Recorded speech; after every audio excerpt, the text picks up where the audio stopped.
Welcome to Vlogmas Day 5. Today we are dedicating to homemaking in the kitchen. Keeping up with all the homemaking tasks, especially in the kitchen, can be very challenging this time of year. Let's encourage one another and do the best we can do to make this holiday very special. Being organized in the kitchen is usually, for most people, a learned trait. It doesn't come natural. It takes a lot of practice. Oh, are you kidding me? I thought I already moved it to the back room.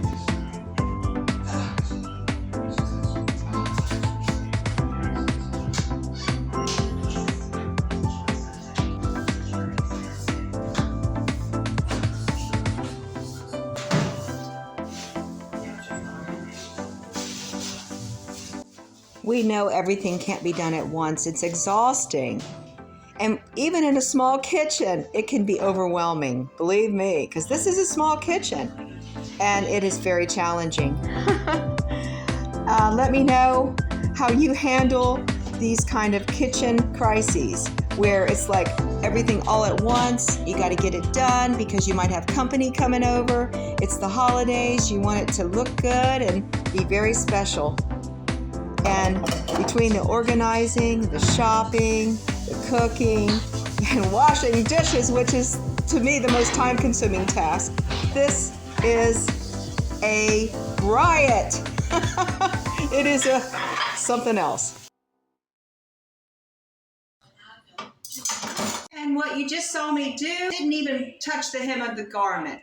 That was housework only. It did not include the regular household duties of running a kitchen, the inventory of groceries, food storage, writing out menus, cooking, cleaning the stove, cleaning the refrigerator, cleaning the cabinets. It's very detailed. So you're going to see some of that today. It covers a lot. Kitchen duty is major. So let's start looking at the kitchen and see what needs done. Boy. You know what? I need to cook up a lot of food. I know that. We are low on food. We're going to go right into cooking and using up what we have in the refrigerator. Before we do any grocery shopping, we should use some of the items that could be going bad in the refrigerator. In the back refrigerator, I had forgotten about them. The beets were still good. I just washed them thoroughly and chopped them up. These are the last of our beets from the garden. We have some cottage cheese that's been in here a while, so we need to use this up. I can combine it with the sour cream and a little bit of cream cheese. I have sharp cheese that will develop mold if I don't use it also. We have half a jar of pasta sauce we need to use up before it goes bad. Otherwise, we have to put it in the freezer. I got an idea what we can make. We are boiling some salt water, and we're going to add the gluten-free Barilla. First thing I'm going to do is make the spaghetti, cook the spaghetti, because this doesn't contain meat, so I don't need to cook any meat.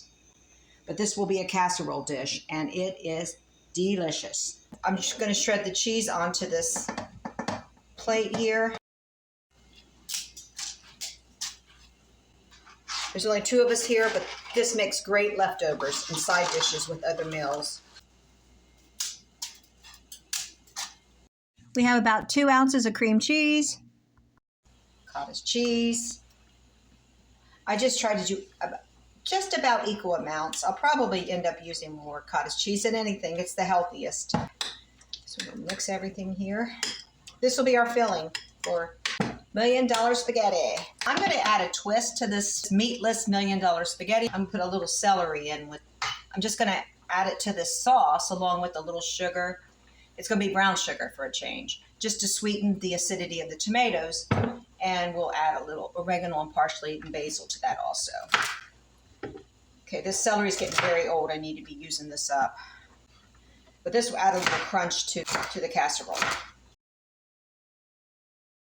So we'll just add this celery to the jar. It's only half a jar, so I'm just going to stir everything that I'm adding to the sauce into the jar. A little bit of brown sugar, a little garlic powder, and a few spices, oregano, parsley, and basil. And there we have our sauce. I'm going to start layering spaghetti and sauce. And cheese.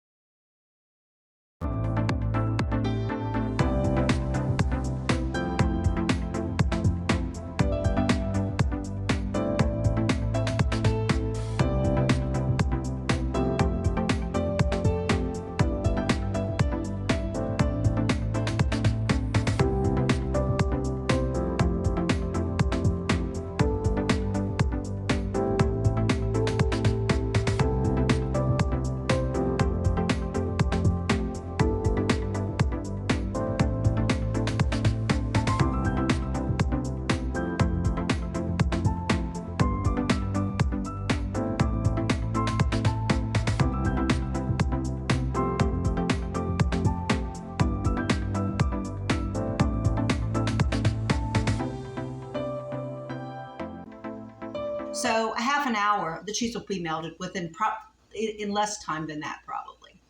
And this could be put in the refrigerator and then just microwaved. You don't have to go to a lot of trouble unless you're having a dinner party or you really want it to be special.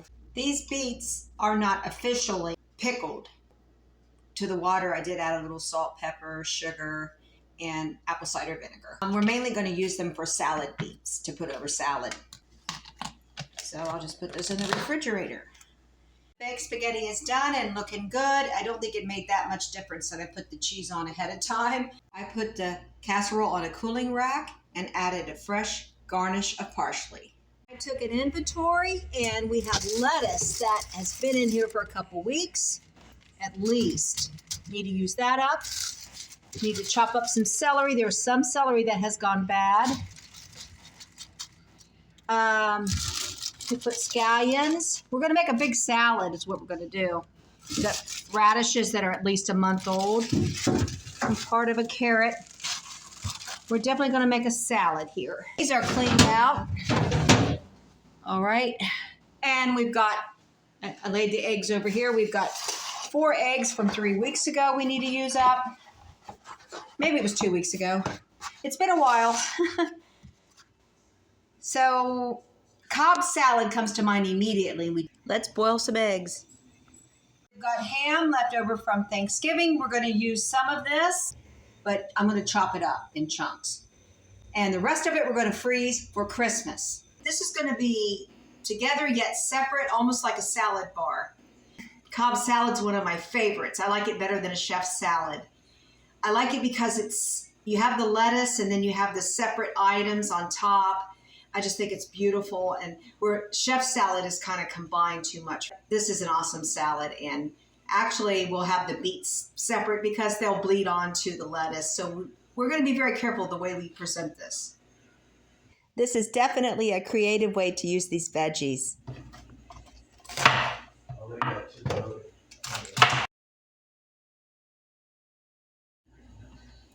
This we'll use for vegetable stock coming up. We're going to use celery for this salad too, which is different and unusual, but it's really good and crunchy in salads.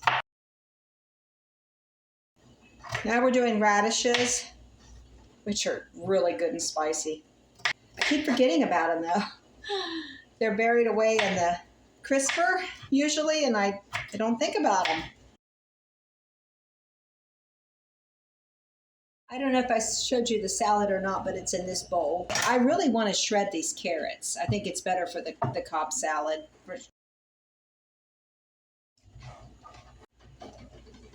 Now the scallion. And there's like an outer skin you got to take off. It's just not good eating. Vegetables are so healthy, and we need to make sure we keep up with it. And we don't need to let our meat spoil, which is what I'm getting ready to chop up next. Ham. My husband just grabbed some, so we don't have as much as I thought. But I'm just going to use a little bit. The end pieces that are kind of awkward.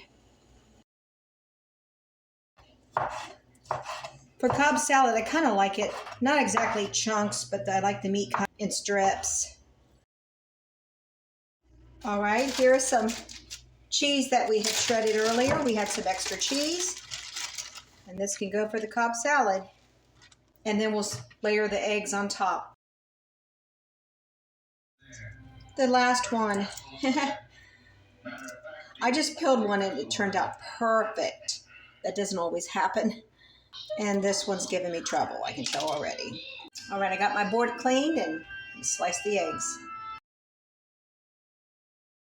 Here we took some food that was getting old in the refrigerator and we made a beautiful Cobb salad. And as a personal option, we can always add the beets for extra flavor and nutrition.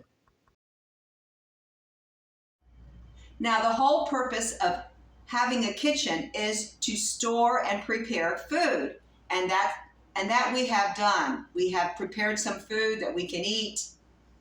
Now we're going to look at the organization part of it. How organized are we so that we can be efficient?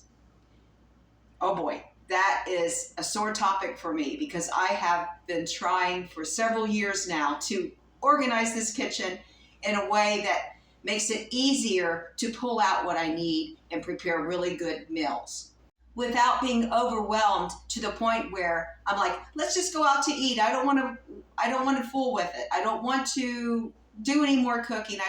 Because I don't want to wash the dishes. Or it gets chaotic and I run out of this, I run out of that, but yet it seems like we have a surplus of everything. Let's just take a look into the cupboards and see what we got going on that can be improved. I'll just kind of give you a tour of the kitchen and what the cupboards look like in their current state. And I have not organized anything in the last 2 weeks since I did grocery shopping the last time. And it's looking a little disorganized again. All right. Now for the holidays, we always have nuts. And yeah, we're going to need some more. I love dried fruit. If you like dried fruit, let me know, especially for cookies. These cranberries are so good, these dried cranberries. So I'm kind of looking and there's hardly anything in here. There's only like a teaspoon of raisins. Oh boy, we need that. So you kind of do an inventory and you think about ways to make everything more organized. Oh, look, there's some candy back here, but I use these for cookies. Whoops. So we have quite a bit to work with for the holidays, I see. Yeah. We could use some more tortilla chips. They're great for dips. During the holidays, we like a lot of dips. We have quite a bit, but it needs organized better. Things are getting out of place a little bit. Normally I don't have the jelly next to the soup. Yeah, you just kind of come up with your own system that makes it easy to pull things out, easy to remember where everything is. We have a surplus of food in another cupboard that I keep for food storage. And we'll look at that because I see that that's usually where we have canned chicken. So right away, I see there's an empty spot that needs filled. But before I put it on the grocery list, I'm going to check another pantry where I keep extra food. This is our pantry closet. It's in its current state. I have these bags I need to. There's too many bags. We use these for trash bags. Back here, we have some storage of canned goods, and there's plenty of canned chicken. And looking through here, I see we have plenty of tomato sauce because my husband is he always hounded me to make pizza every week or every 2 weeks. So I have to keep that well stocked. Okay, chili beans. And we have beans back there in the pantry closet too. We got plenty of crushed tomatoes or diced tomatoes, canned fruit. Now look.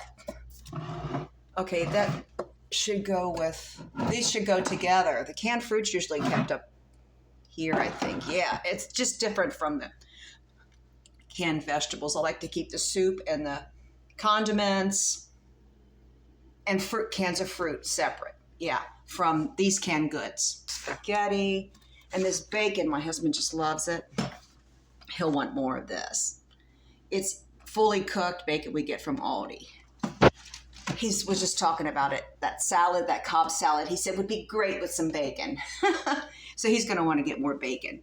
And this is the only jar of peanut butter we have. So we're going to need that. So it's like I'll write it down and do an inventory of everything that we need. It looks like we have a lot, but there's specific items that we really like that are very popular. And then some food items that are great for the holidays. And you just think ahead, you know, because the winter's coming. You don't want to get out as often, especially when you're older. The weather is a factor, and you want to make sure that you are well stocked on some of these items. So in January and February, you don't have to go out into the snow and haul groceries back into the house. I mean, you can order online, but there's some items that are more expensive at Walmart than Aldi. And Walmart has a charge for delivering groceries. So I wanted to eliminate that and save money. So I got all these things in consideration. Back at this pantry closet, I see it needs organized better. I think we're just going to go ahead and work on this. We have small appliances that we keep in here, and they take up space. Shelves. We need shelves for some of the items, and we don't have the shelves built in. We need a carpenter to help us out with this project. If you have any ideas to make this work more efficiently that will not be expensive, please let me know. It needs clean. This is dirty. This is just plain dirty.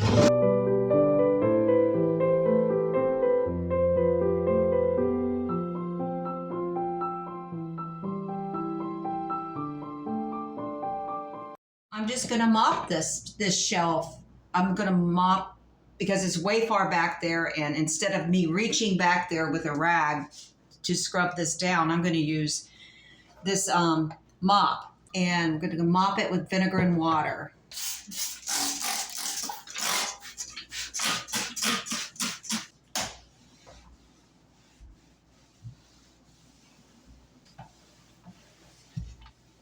It's almost completely dry. I'm just going to take a towel and dry this a little bit better.